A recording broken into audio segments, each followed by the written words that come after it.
अब चर्चा की शुरुआत करते हैं। राजेश चौधरी जी, चर्चा की शुरुआत आज आप ही के साथ, मतलब आप सदन में अपनी उपलब्धियों के साथ आना तो चाह रहे हैं, लेकिन आज अखिलेश यादव की प्रेस कॉन्फ्रेंस, उसमें से बिल्कुल क्लैरिटी नजर आ रही है। वो कह रहे हैं कि शिक्षा व्यवस्था आपने ध्वस्त कर दी है, रोजगार के अवसर है नहीं। वो कह रहे हैं कि नौकरी ही नहीं तो आरक्षण कहां से देंगे। तो आप उपलब्धियों की बात करें, उनको दूसरी तरफ कमियां ही कमियां दिखाई दे रही हैं।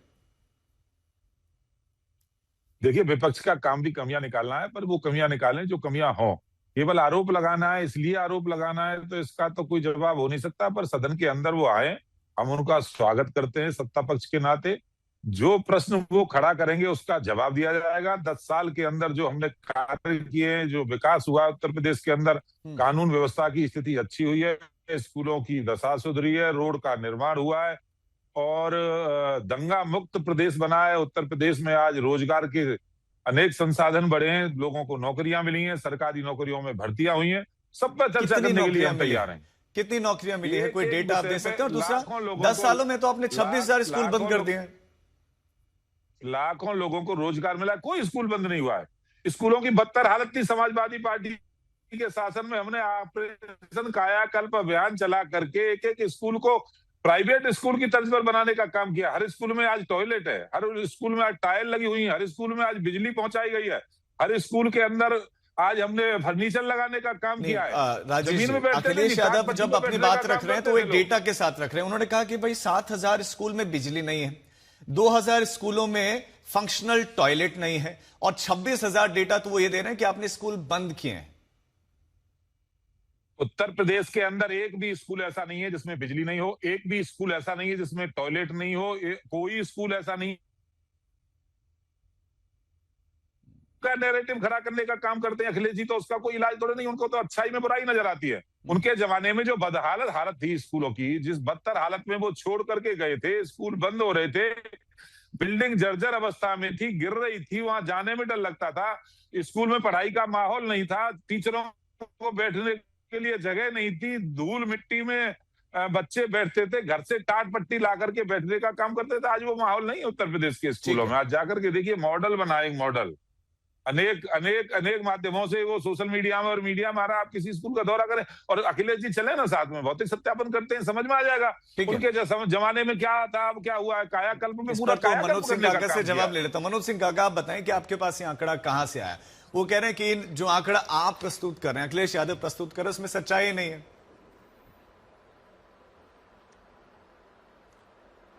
राजीव जी, ये आंकड़े आंकड़े कोई घर किसी के तो बनते नहीं, आंकड़े सरकारों के ही होते हैं। और जो जनवादी और जो सही पत्रकारिता करते हैं लोग, संस्थानों आप जैसे, यूपी तक के, आज तक के भी बहुत सारे आंकड़े हैं। आपके भी कई सारे कार्यक्रम हैं, श्वेता सिंह जी करती हैं कई सारे उत्तर प्रदेश के भर्तियों का। और ये आंकड़ा हमारा जो है, जो अभी साथी जो बता रहे थे, इनको कम से कम अपने ही सरकार के मिनिस्टर जो केंद्र में है, जयंत चौधरी जी ने इस देश के सदन में आंकड़ा दिया कि इस देश में विगत 10 सालों में भारतीय जनता पार्टी नरेंद्र मोदी की उपलब्धि यह है कि 1,26,000 विद्यालय बंद कर दिया गया प्राथमिक, जिसमें सबसे ज्यादा विद्यालय बंद करने का अगर किसी को श्रेय जाता है तो उत्तर प्रदेश के मुख्यमंत्री योगी आदित्यनाथ को जाता है। उन्होंने 26,000 प्राथमिक विद्यालय बंद करे। ये उत्तर प्रदेश के योगी आदित्यनाथ की उपलब्धियां हैं। उत्तर प्रदेश के योगी आदित्यनाथ की उपलब्धियां ये है कि विगत 10 सालों में लगभग 22 से 23 पेपर, चाहे वो यूपीएसआई के पेपर रहे हो, चाहे उत्तर प्रदेश अधीनस्थ कर्मचारी चयन आयोग के पेपर रहे हो, Uttar Pradesh public service commission के पेपर रहे हो, आरओ के पेपर रहे हो, सारे पेपर लीक करने की जो उपलब्धियां हैं वो योगी आदित्यनाथ की है। जो कंपनियां पूरे देश में बैन है, उन कंपनियों को योगी आदित्यनाथ की सरकार ठेका देती है। उनको पढ़ाई लिखाई से बहुत कुछ मतलब होता नहीं है। धार्मिक धंधेबाजी अगर चलती रहे तो उनको कौन सा, अभी हाल ही में जो आंकड़ा आ रहा है कि विद्यालय पश्चिम उत्तर प्रदेश के बंद किए जा रहे हैं। अगर आपकी सारी चीजें इतनी ठीक है तो आप विद्यालय क्यों बंद कर रहे हो? धार्मिक जो कार्य हो रहा है उसे होने दीजिए। आप प्राथमिक विद्यालय क्यों बंद कर रहे हैं? उत्तर प्रदेश में सरकार हमको बताए कि 69,000 और 6800 500 के बाद क्या, और वो भी 69,000 में 22,000 दलितों पिछड़ों का हक सरकार खा गई। जिस पिछड़ों को 17% या 27% आरक्षण देना चाहिए, उनको 3% आरक्षण दिया गया। दलितों को 21 की जगह 17% आरक्षण दिया गया। तो ये सरकार है उत्तर प्रदेश में। सरकार ये तो आपके सवाल, आप कह रहे हैं धार्मिक धंधेबाजी कर रही है बीजेपी, थोड़ा इस पर प्रकाश डालिए, क्या है? देखिए, एक सरकारी कोई आप कह रहे हैं ना कि प्रतिक्रिया- बीजेपी धार्मिक धंधेबाजी कर रहे हैं, मैं उनसे इस पर थोड़ा, धार्मिक धंधेबाजी कर रही है बीजेपी कैसे? हाँ, ये बिल्कुल बिल्कुल वैसे अगर धार्मिक धंधेबाजी नहीं करती बीजेपी तो मर्यादा पुरुषोत्तम भगवान राम क्या सिर्फ 40 दिन का ही सीसीटीवी क्यों दिया गया? क्यों जिस दिन ये बात प्रकाश में आई कि मर्यादा पुरुषोत्तम भगवान राम के चढ़ावे की चोरी हो रही है, उसी दिन वहां का रेडियो मॉनिटर अफसर क्यों हटा दिया गया जो 17 साल से था?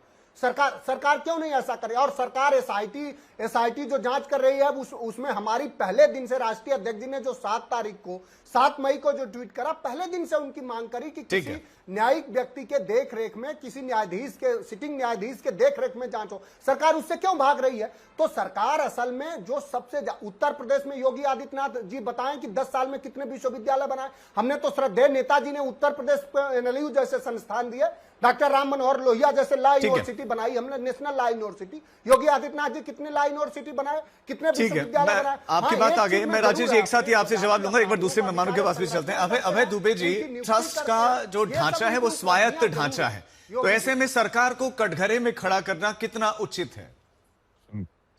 सुन देखिए, जो जानकारी आपने चाही उसको, कोई यूनिफाइड डिस्ट्रिक्ट इंफॉर्मेशन सिस्टम केंद्र सरकार का है, जिसमें उन्होंने बताया है कि 26,000 उत्तर प्रदेश के स्कूल बंद हो गए, पूरे देश में 94,000।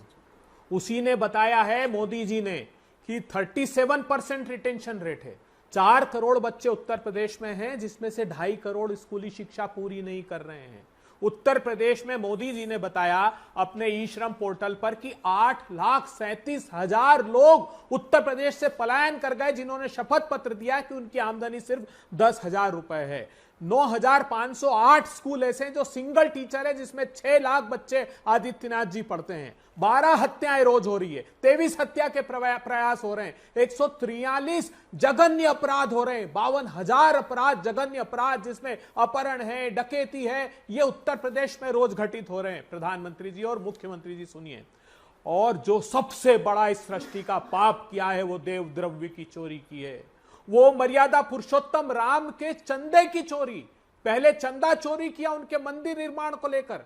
इनको न मार्च 90 में इनकम टैक्स ऑफिसर ने नोटिस इशू किया चंदे चोरी का। अशोक सिंघल जी को, डालमिया को, क्या किया इन्होंने? उस देश बंधु जो अधिकारी था इनकम टैक्स का, उसको तमिलनाडु ट्रांसफर कराया। इनको धमकी दी विश्वनाथ प्रताप सिंह की सरकार को कि सरकार गिरा देंगे, तो वित्त मंत्री मधु लिमय ने हाउस में यह एड्रेस किया कि हमने उसको ट्रांसफर कर दिया, उसको सस्पेंड करा दिया। उसके बाद इन्होंने सिस्टमेटिक रूप से 825% पैसा बढ़ाकर मर्यादा पुरुषोत्तम राम की मंदिर की जमीन में चोरी की।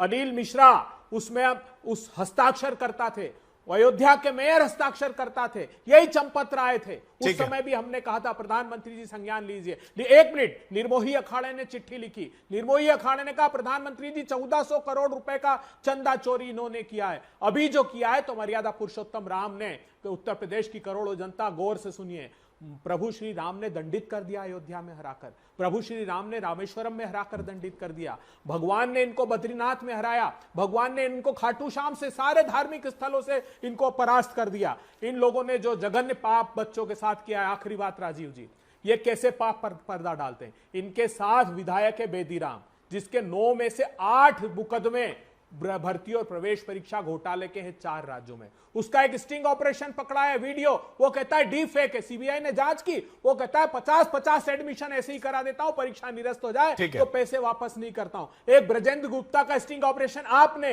इंडिया टुडे ने किया, मैं साधुवाद देता हूं। वो ब्रजेंद्र गुप्ता ने कहा कि संजीव मुखिया इसका सरगना है और 2024 की नीट यूजी की परीक्षा लीक होगी, ये मार्च के महीने में उसने कह दिया। तब भी संजीव मुखिया को इन लोगों ने, पापियों ने क्लीन चिट दे दी, एक के बाद एक। अभी पुलिस कांस्टेबल भर्ती परीक्षा, इतना बड़ा स्कैम था कि जो एजुटेस्ट कंपनी है, विनीत आर्य, जो कि गुजरात का है आदमी, वो जेल में बंद था बिहार में, क्योंकि बिहार पब्लिक सर्विस कमीशन का स्कैम किया था, वहां से छूट कर आया और आदित्यनाथ जी ने यहाँ पुलिस कांस्टेबल का ठेका दे दिया। उसमें एक लंबी फहरिस्त हो गई है अभय जी, मतलब उनको एक लंबी फहरिस्त हो गई है, बहुत सारे सवाल हैं, मतलब मनोज ने भी, आपने भी सवाल पूछे हैं। मैं चाहता हूँ राजेश आप एक एक करके इन सवालों के जवाब दीजिए। मैं दूसरे मेंबर के पास भी जाऊंगा राजेश। और आखिरी बात कहने दीजिए, कंप्लीट अभी इलाहाबाद हाईकोर्ट ने कहा है कि कि अस्पताल चला रहे हो या मुर्दा घर। 5000 डॉक्टर इनके पास नहीं है। हेल्थ इंडेक्स में मोदी जी बता रहे हैं कि सबसे वर्स्ट कंडीशन उत्तर प्रदेश की हो गई, तो उत्तर प्रदेश में आखिर क्या कर रहे हैं आप? सारे नए हाईवे आप शत विकसित हो गए, नए बनते ही इतना भीषणतम भ्रष्टाचार। कहां से आए आंकड़े, उन्होंने वो भी बता दिया है। इन सवालों का क्या जवाब है आपके पास? देखिए, सबसे पहले तो राम मंदिर की मैं बात करूंगा। पूरे देश ने देखा है संसद परिसर के अंदर साधु के वेश में किस तरह से हिंदू धर्म का अपमान करने का काम कांग्रेस और सपा के लोगों ने किया है। एक सन्यासी को मार रहे थे, उसको भिखारी बता रहे थे, उसका अपमान करने का काम कर रहे थे ये लोग। पिछड़े वर्ग का आदमी साधु नहीं हो सकता है हिंदू धर्म के प्रति। अरे इनको सुनिए तकलीफ ये है, सुनिए अबे भाई सुनिए जरा। तकलीफ ये है कि पिछड़े वर्ग के आदमी ने साधु का वेश धारण कर लिया। अरे वो पप्पू यादव पिछड़े वर्ग के व्यक्ति हैं, वो साधु बन जाए तो उनको जवाब देने दीजिए। आप भी बहुत पिछड़े वर्ग से आते होंगे, आप भी बहुत पिछड़े वर्ग से आते हो। सोनिया गांधी भी पिछड़े वर्ग से आती है। राहुल गांधी का कौन सा वर्ग है जरा बता दो, हम भी जानना चाह रहे हैं और देश जानना चाह रहा है। पर जिस तरह से आपने जिस तरह से आपने हिंदुत्व का अपमान किया है, साधु सन्यासियों का, संत महात्माओं का अपमान किया है, मारा है, उनकी मॉब लिंचिंग करने का काम किया है, उत्तर प्रदेश की ही जनता जवाब देगी। उत्तर प्रदेश के अंदर क्या हुआ है मैं बताता हूँ। गंगा एक्सप्रेसवे का निर्माण योगी जी ने किया, पूर्वांचल एक्सप्रेसवे का निर्माण किया, बुंदेलखंड एक्सप्रेसवे का निर्माण किया, गोरखपुर एक्सप्रेसवे का निर्माण किया, बलिया के अंदर प्रस्तावित एक्सप्रेसवे है, गंगा एक्सप्रेसवे का निर्माण किया, पूर्वांचल एक्सप्रेस चंदौली तक जा रहा है, और उत्तर प्रदेश के हर जिले में आज मेडिकल कॉलेज बनाने का हमने काम किया है। आप क्या कर रहे थे? हर जिले में मेडिकल कॉलेज बनाने का काम किया है। और आप तो वो लोग हो, चाहे समाजवादी पार्टी के लोग हैं, चाहे कांग्रेस के लोग हैं, जो राम भक्तों पर गोलियां चलाते थे, उनके ऊपर गोलियां बरसा के उनकी जान लेने का काम करते। हत्यारे हो आप लोग, हत्यारे।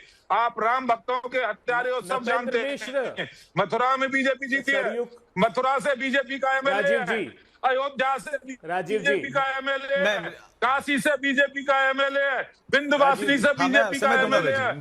कहां से बताऊं मैं आपको? सब जगह से उत्तर प्रदेश बीजेपी जीत रहे हो। आप क्या करते हो? अरे सबसे ज्यादा पेपर आउट कहीं हुआ तो राजस्थान के अंदर अशोक गहलोत की सरकार में हुआ है। वहां आपको मुद्दा नजर नहीं आएगा। पंजाब के अंदर संसद में जो हुआ, जो वो नाटक हुआ, उस पर आप बहुत दुखी दिखाई दिए। लेकिन एक रैली में जब हनुमान जी को नचाया जा रहा था, उस पर आपने दुख प्रकट नहीं किया। खिलाफ झूठा नैरेटिव खड़ा करके, ठीक है, सरकार के झूठा नैरेटिव खड़ा करके आपके पास मुद्दे नहीं है, जनता को भड़काना चाहते हो। ये पब्लिक है, ये गंगा एक्सप्रेसवे का ठेका दिया अडानी को तुमने। Ganga expressway built operate and transfer जनता के टोल टैक्स के पैसे से बन रहा है, तुम्हारे जेब के पैसे से नहीं बन रहा है। और नपेंद्र मिश्र जिसको कहते थे तुम किसी सीआईए का एजेंट है, जिसको तुम कहते थे कि सरयू को रक्त रंजित कर दिया। अब चुप कराइए राजीव जी, देश को सच सुनने का अधिकार होना चाहिए। ये नपेंद्र मिश्र को कहते थे कि सरयू को रक्त 30 सेकंड में कंप्लीट करें अभय जी, क्योंकि दूसरे मेहमानों के पास भी जाऊंगा। राजेश जी प्लीज एक मिनट सुनिए, 30 सेकंड। किया क्या था भाई? राजेश जी प्लीज। राजेश जी आपके पास आज ऑपोजिशन के सारे सवाल आप ही की तरफ है, आपको ही जवाब देना है। मैं लौटूंगा एक बार 30 सेकंड में अभय जी को कंप्लीट करने दें। जब आप बोलोगे मैं चुप रहूंगा, मेरी आवाज दबाने का काम करोगे आप। ये कहते राजीव जी ये कहते थे कि नपेंद्र मिश्र ने रक्त रंजित कर दिया सरयू को, राम भक्तों को गोलियां मार दी। इनका आरएसएस आर्टिकल लिखता था सीआईए का एजेंट है। अभी कंस्ट्रक्शन कमेटी के इंजीनियर ने बताया कि कंस्ट्रक्शन में 40% पैसा खाया। नपेंद्र मिश्र से पूछताछ नहीं होगी। अमित शाह जी ने अपना अधिकारी भेज दिया इस राम मंदिर ट्रस्ट में। अभय जी बात आ गई, दूसरे मेहमानों के पास भी चलते हैं। ठीक है, मैं राजेश जी लौटूंगा आपके पास, थोड़ा धैर्य रखें। आपके सहयोगी हैं निशा चौधरी जी, अब उनके पास चलते हैं, उनको भी सुन लेते हैं। निशा चौधरी जी, मतलब बहुत इस बार तैयारी के साथ ऑपोजिशन आ रहा है। इस बार आपने बहुत सारे मसले असला एक तरीके से उनको दे दिए हैं जो आपकी तरफ है। उसमें एक किसानों का मुद्दा भी है जो अखिलेश यादव ने भी उठाया। वो कह रहे हैं कि आपने कहा था दोगुनी कर देंगे किसानों की आय, आपने तो नहीं की, और आप तो किसानों की सबसे बड़ी हितैषी पार्टी से हैं। राजीव जी बिल्कुल हितैषी पार्टी है। शरदे चौधरी चरण सिंह जी का एक ही नारा था कि किसान को सम्मान। अगर मैं बात करूं तो भारत रत्न देख करके सबसे पहले तो किसान मसीहा शरदे चौधरी चरण सिंह जी का जो सम्मान इस सरकार ने किया है वो सबके सामने है। दूसरी बात, किसानों का आप कह रहे हैं कि गन्ने का मूल्य अगर ना बढ़ोतरी हुई तो आप बताइए, गन्ने के मूल्य का भुगतान ना हुआ हो तो वो बताइए।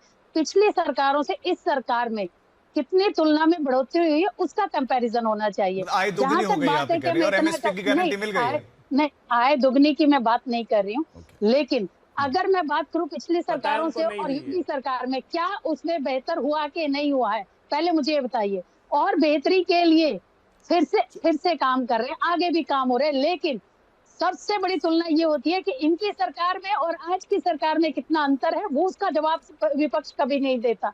तो क्या गन्ना बढ़ोतरी नहीं हुई? लखीम क्या गेहूं की खरीद लखीमपुर खीरी में अधिक नहीं रोंद हुई? कर अभय जी मार प्लीज दिया प्लीज किसानों ऐसे को। नहीं, क्या अभय जी प्लीज, मैंने आपको पूरा समय दिया और मैं आगे भी दूंगा, ऐसे इंटरप्ट ना करें प्लीज। क्या किसानों के लिए सिंचाई योजनाओं में सुविधा नहीं बढ़ी? क्या किसानों को ट्यूबवेल के जो सिंचाई होती है उसके बिल माफ नहीं हुए? जो चीजें आज किसानों के लिए हुई हैं पिछली सरकारों की तुलना में, वो इतनी बेहतर है कि आज किसान वर्ग बहुत ज्यादा खुश है एनडीए सरकार से, और आने वाले समय में चाहता है किसान कि हमारे को और इससे बेहतर सुविधाएं मिले, इसलिए वो फिर से एनडीए सरकार में ही भरोसा दिखा रहा है। यही कारण है कि सभी, चाहे वो किसान है, चाहे वो महिला है, चाहे वो युवा है, सभी का भरोसा आज एनडीए सरकार पर है। और जहां तक बात है, आपने कहा कि किसानों की आय दुगनी तक भी पहुंचेंगे, लेकिन बढ़ोतरी तो हुई, हम वहीं तो नहीं खड़े जहां खड़े थे। ठीक है। आज किसानों की जी, तो सिंचाई कहा। आप सोचे, जो उस चीज को देखिए, लेकिन विपक्ष को सिर्फ मुद्दे वो दिखते हैं क्योंकि खुद भी नकारात्मक काम किए और नकारात्मक सोच। वो माफिया, वो कानून, वो प्रशासन जिस तरीके से पहले काम करता था योगी सरकार से पहले, वो सबके सामने है, वो जनता देखती थी। और आज की तुलना में जो इंफ्रास्ट्रक्चर का विकास हुआ है, आरआरटीसी जो दिल्ली से मेरठ तक गई है, उससे कितने किसानों को फायदा हुआ है। आज है। किसान सुबह से जाकर के शाम को दिल्ली आकर के अपना ट्रैवल सुबह से शाम में कर सकता है, अपने छोटे मोटे काम कर सकता है, जो उसकी खेती बाड़ी से संबंधित अपनी आय बढ़ा सकता है। ये शायद विपक्ष को दिखाई नहीं देता है, उनको देखना चाहिए और ये किसान को ग्राउंड पे जाके पूछना चाहिए कि वो कितना खुश। ठीक है।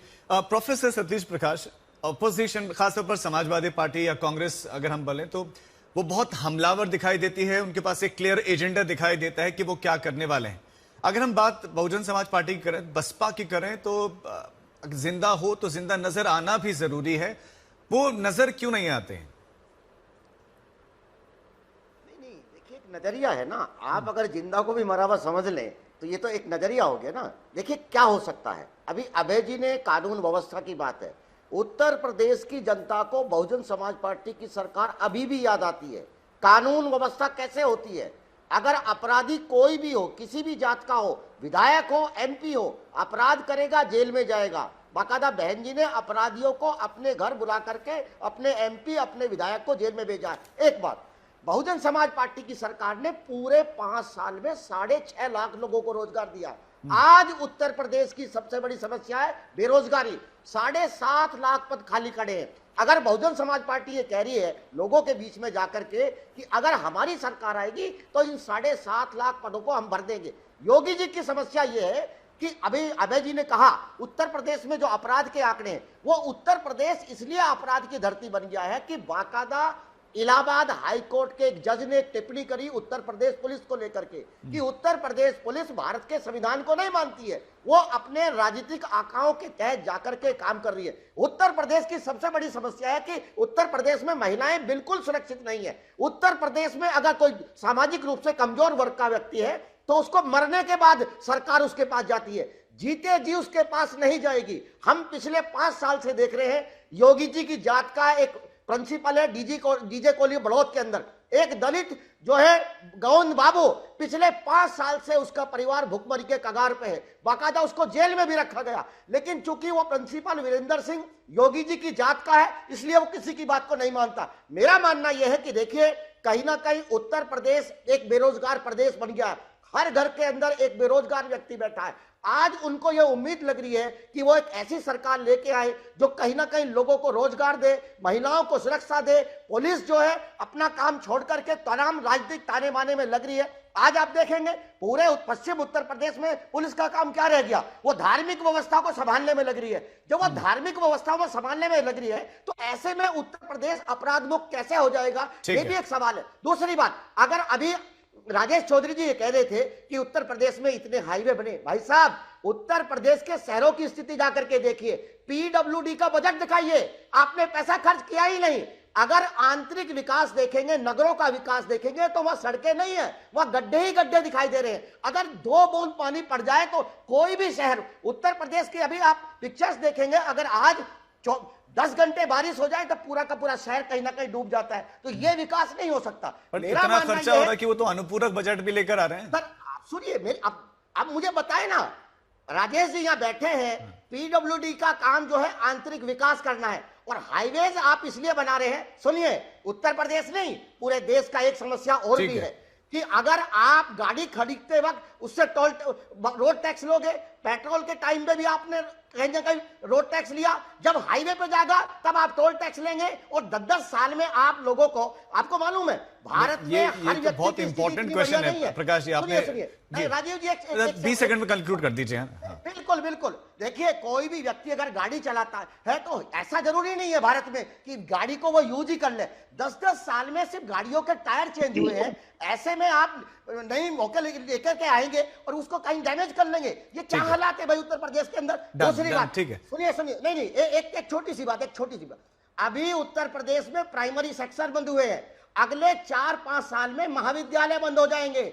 न्यू एजुकेशन पॉलिसी ने उत्तर प्रदेश के महाविद्यालयों के अंदर जो स्टूडेंट्स का जो रेस है वो 50% है। बच्चे वहां एडमिशन लेने के लिए नहीं जा रहे।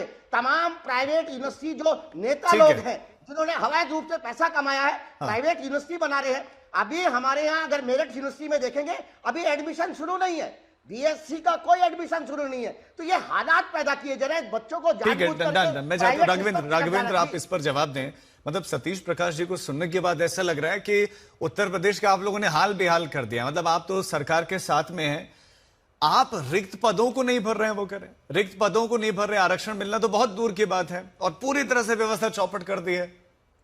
राजीव जी, सतीश जी को लग रहा है कि वही पिछली सरकार चच्चा और बच्चा वाली चाहिए कि अगर लड़का कहीं परीक्षार्थी कहीं परीक्षा देता है तो परीक्षा देने के पहले और परीक्षा देने के बाद उसको चच्चा और बच्चा का घर और उनके दुकानों पर जाके वो रेट लिस्ट देना होता था। वो सरकार अब नहीं है, मैं मानता हूं वो सरकार अब नहीं है, भ्रष्टाचार मुक्त सरकार है। अभी मैंने तमाम प्रवक्ताओं को सुना, उत्तर प्रदेश में अगर किसी व्यक्ति को या किसी आम आदमी को किसी चीज की असुविधा होती तो वो लगातार योगी जी को या एनडीए सरकार को क्यों बहुमत देता। आप 14 में सरकार में थे, स्थिति आपकी क्या थी? 17 में पूर्ण बहुमत की सरकार होने के बाद आपको अभय दुबे जी की पार्टी के साथ समझौता करना पड़ा, और स्थिति क्या हुई? पूर्ण बहुमत की सरकार, जो श्रद्धेय मुलायम जी के चेहरे पर इतनी बड़ी बहुमत आई थी, अखिलेश जी का चेहरा आते ही आप 47 सीट पर आ गए, और जब आपके साथ ओम प्रकाश राजभर ऐसा कंधा मिला तो आप सैकड़ा पार कर गए।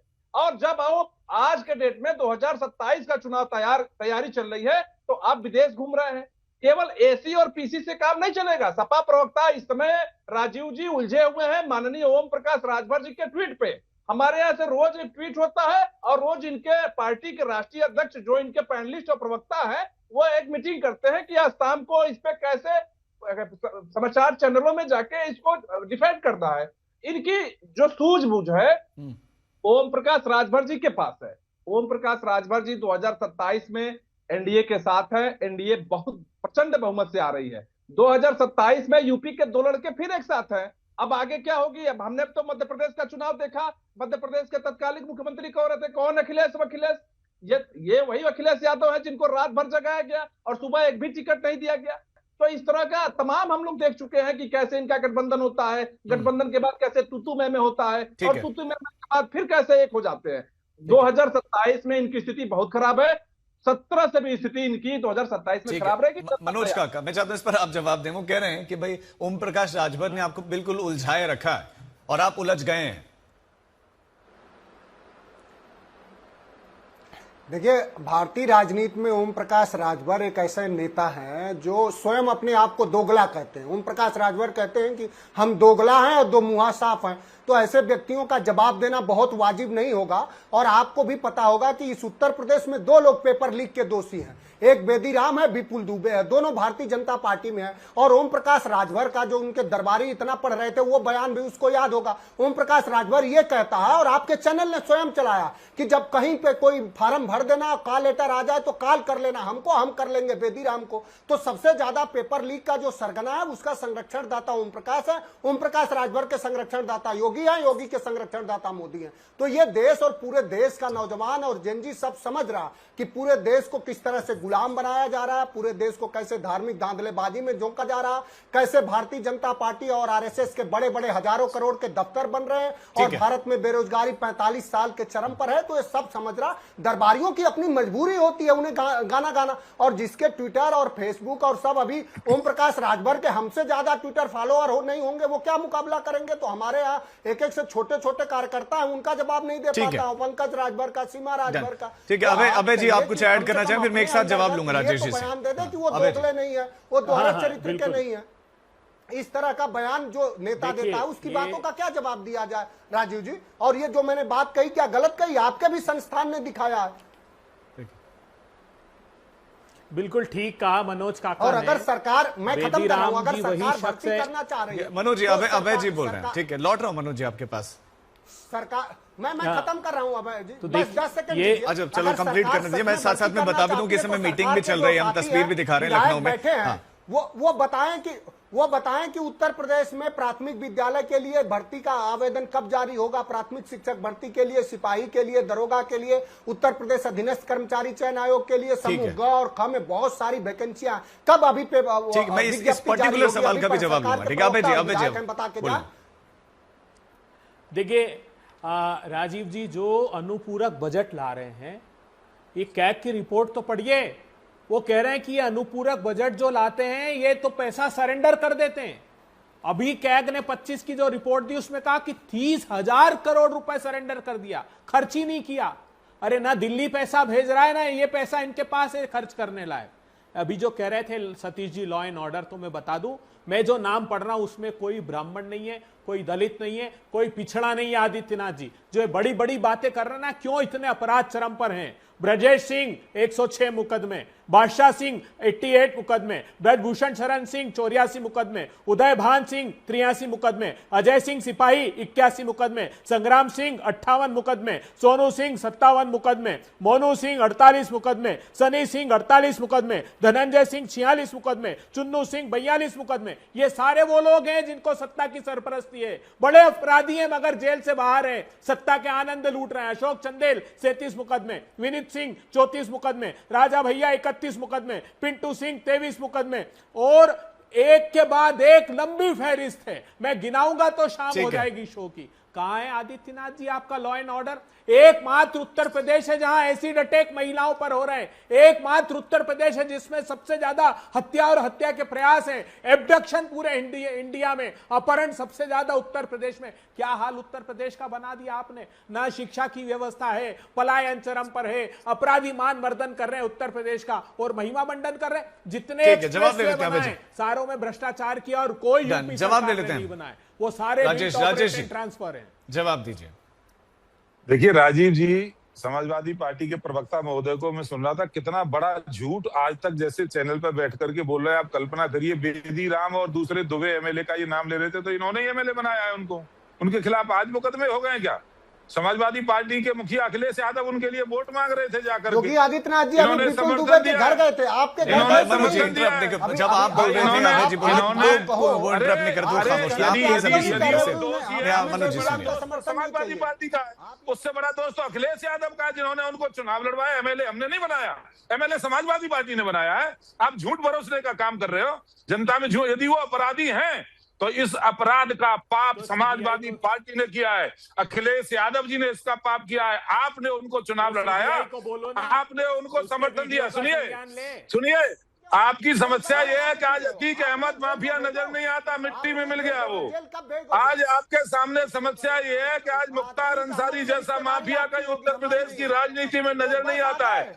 आज आपकी समस्या ये है कि आजम खान जैसा माफिया आज उत्तर प्रदेश की राजनीति में नजर नहीं आता है। मनोज जी, और आपकी समस्या न करें, उनको एक बार कंप्लीट करने दे एक बार। हाँ, आपकी समस्या सवाल थे सब एक राजेश सब पर जवाब चाहिए आपका कि सिलेक्टिव अप्रोच भी है आपका लॉ एंड ऑर्डर के मामले में। उन्होंने एक लिस्ट गिनाई, उस पर भी जवाब दे दीजिए। और आपकी समस्या के भी सवाल थे। हाँ, आपकी समस्या ये है कि बाबा विश्वनाथ की काशी कॉरिडोर बन गया, ये समस्या है। आपकी समस्या है कि नैमिषारण्य में नैमिषारण्य धाम बन गया। आपकी समस्या है विंध्यवासिनी देवी के कॉरिडोर का निर्माण हो गया। आपकी समस्या है कि ब्रज तीर्थ विकास परिषद ब्रज में काम कर रहा है। आपकी समस्या है चित्रकूट में चित्रकूट धाम का विकास हो रहा है। हाउस बनवाते थे, आप लोग तो कब्रिस्तान बनवाते थे। आप तो मुसलमान बेटियों को 30,000 रुपया देने का काम करते थे। हिंदू बेटियों ने क्या बुरा कर दिया था भाई? मैं पूछना चाहता हूं, आपकी और हमारी वर्किंग का ये अंतर है। आज एयरपोर्ट की कनेक्टिविटी कितनी बढ़िया आपने देखा। नोएडा के अंदर देश का सबसे बड़ा एयरपोर्ट बनाने का श्रेय किसको जाता है? ये नहीं बोलेंगे, आप नहीं बोलेंगे। अयोध्या के अंदर महर्षि वाल्मीकि के नाम पर एयरपोर्ट बनाने का श्रेय किसको जाता है? कुशीनगर के अंदर अंतरराष्ट्रीय हवाई अड्डा बनाने का श्रेय किसको जाता है? ये विकास आपको नजर नहीं आएगा। आज लखनऊ से दिल्ली 5 घंटे में पहुंच जाते हैं, ये आपको नजर नहीं आएगा, क्योंकि आप तो दंगा चाहते हो। आपको तो तुष्टीकरण की राजनीति करनी है, आपको मुस्लिम तुष्टीकरण करना है। आज किस तरह से उत्तर प्रदेश में शांति व्यवस्था है, लाखों करोड़ों रुपए का आज इन्वेस्ट आता है। 8.5 लाख नौजवानों को 8.5 लाख नौजवानों को उत्तर प्रदेश सरकार ने नौकरी दी है। 8.5 लाख। अभी आप आंकड़ा पूछ रहे थे, 8,50,000 नौजवानों को सरकारी नौकरी उत्तर प्रदेश के अंदर दी है। आप आंकड़ा पूछ रहे थे ना, झूठ रहे। उत्तर प्रदेश के अंदर 8.5 लाख नौजवानों को नौकरी मिलती है, आपको नहीं दिखाई देगा? नहीं देगा। तो राजेश जी थोड़ा सा कंपैरिजन भी कर दीजिए कि सपा के राज की तुलना में ये कितना ज्यादा या कितना कम है? देखिए, सपा के राज में तो अपराध होता था, आज 36% अपराध कम। उत्तर प्रदेश 18वें स्थान पे आता है आज कानून व्यवस्था की स्थिति में। पूरे देश के अंदर लॉ एंड ऑर्डर में उत्तर प्रदेश का 18वां नंबर है अपराध में। ये आज हमारी स्थिति है। रात में Yamuna express way, Lucknow express way बंद हो जाते थे। अरे भाई, सबसे कम अपराध कहीं है तो वो उत्तर प्रदेश के ही अंदर है। ठीक है। आज योगी जी के नाम से अपराधी कांपता है उत्तर प्रदेश में। अपराधी अपराध करेगा। मुझे माफी के साथ आपको रुकना पड़ेगा, समय भी इतनी इजाजत दे रहा है। आप सभी मेहमानों का हमारे साथ जुड़ने के लिए बहुत शुक्रिया। अब कल से मानसून सत्र की शुरुआत होगी। हालांकि सत्र छोटा है, लेकिन वहां जो घमासान होगा वो जरूर बड़ा नजर आ रहा है, क्योंकि अभी से उसके संकेत मिलने शुरू हो गए।